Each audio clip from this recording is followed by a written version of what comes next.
नमस्कार, मैं प्रांशी राठौर और आप देख रहे हैं नेक्स्ट 9 न्यूज।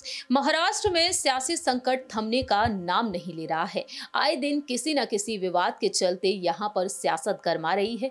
इस वक्त महाराष्ट्र में महाराष्ट्र कर्नाटक सीमा विवाद को लेकर सियासत गरमाई हुई है। यहां पर महाविकास अघाड़ी गठबंधन शिंदे और फडणवीस सरकार पर लगातार निशाना साध रहा है और लगातार केंद्र सरकार से भी अपील की जा रही है कि जल्द से जल्द इस विवाद को सुलझाएं, इसका समाधान निकालें। फिलहाल देखा जाए तो यहां पर शीतकालीन सत्र की शुरुआत हो चुकी है। नागपुर विधानसभा में किस तरीके से यहां पर हंगामा किया जा रहा है और दूसरी ही तरफ विधानसभा के बाहर विपक्ष नेताओं ने हंगामा करना भी शुरू कर दिया है। ऐसे में देखा जाए तो यहां पर शिवसेना के प्रमुख उद्धव ठाकरे डंके की चोट पर कई बातें कह रहे हैं। शिंदे और फडणवीस पर लगातार निशाना साध रहे हैं, क्योंकि देखा जाए तो इस सरकार के नेतृत्व में कई बड़ी बड़ी परियोजनाएं दूसरे राज्यों के हाथों में भी जा चुकी हैं और इसी वजह से यहां पर एनसीपी प्रमुख शरद पवार भी इस वक्त मैदान में हैं। और वहीं इस विवाद से हटकर अगर बात की जाए तो इस विवाद से हटकर यह भी सामने आ रहा है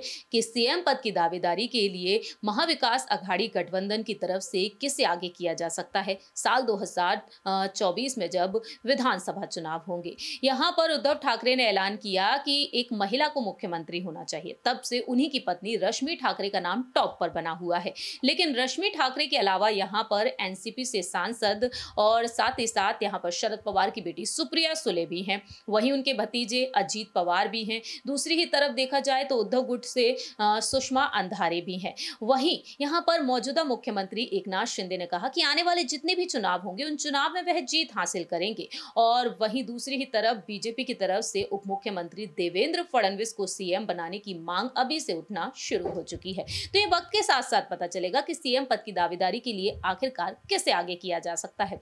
लेकिन रश्मि ठाकरे आने वाले समय में जरूर राजनीति में कदम रख सकती हैं।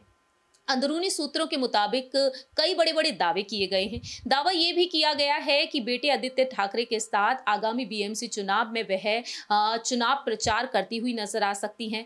रश्मि ठाकरे इन तमाम चीजों को ध्यान में रखते हुए सीएम पद को देखते हुए वहीं दूसरी ही तरफ यहां पर एनसीपी के साथ को ना चाहते हुए कहीं ना कहीं शिंदे से चर्चा कर सकती हैं, क्योंकि रश्मि ठाकरे ने बागी विधायकों को मनाने की कोशिश कई बार की। उनकी पत्नियों को फोन किया, मैसेज किया कि अपनी पत्नियों को मनाएं और मातोश्री में वापस लौट आएं। ऐसे में देखा जाए तो यहां पर बागी विधायकों का यही कहना रहा कि एनसीपी के साथ गठबंधन तोड़ देना चाहिए, बीजेपी के साथ शिवसेना का गठबंधन होना चाहिए। तो कहीं ना कहीं अब यहां पर बीजेपी के साथ गठबंधन के लिए रश्मि ठाकरे भी शायद विचार विमर्श कर सकती हैं आने वाले समय में। फिलहाल देखा जाए तो यहां पर नेक्स्ट 9 न्यूज यहां पर इस बात की पुष्टि नहीं करता है, लेकिन अंदरूनी सूत्रों के मुताबिक यहां पर कई बड़े बड़े दावे किए जा रहे हैं। अब देखना दिलचस्प होगा क्या रश्मि ठाकरे मातोश्री में वापसी के लिए सीएम शिंदे को एक बार फिर से मनाने की कोशिश करती हुई नजर आएंगी। ये बहुत ही दिलचस्प होने वाला है। क्या वाकई में यहां पर शरद पवार की पार्टी से अलग होने का फैसला वह लेंगी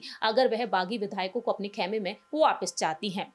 जाते जाते आपको बताना चाहेंगे कि 13 जनवरी के दिन सुप्रीम कोर्ट का फैसला आना बाकी है 16 विधायकों की अयोग्यता पर। तो वहीं 5 जनवरी को चुनाव आयोग अहम फैसला सुना सकता है शिवसेना के चुनाव चिन्ह पर। फिलहाल हमारी इस रिपोर्ट में इतना ही। बाकी की तमाम अपडेट्स के लिए आप देखते रहिए नेक्स्ट 9 न्यूज।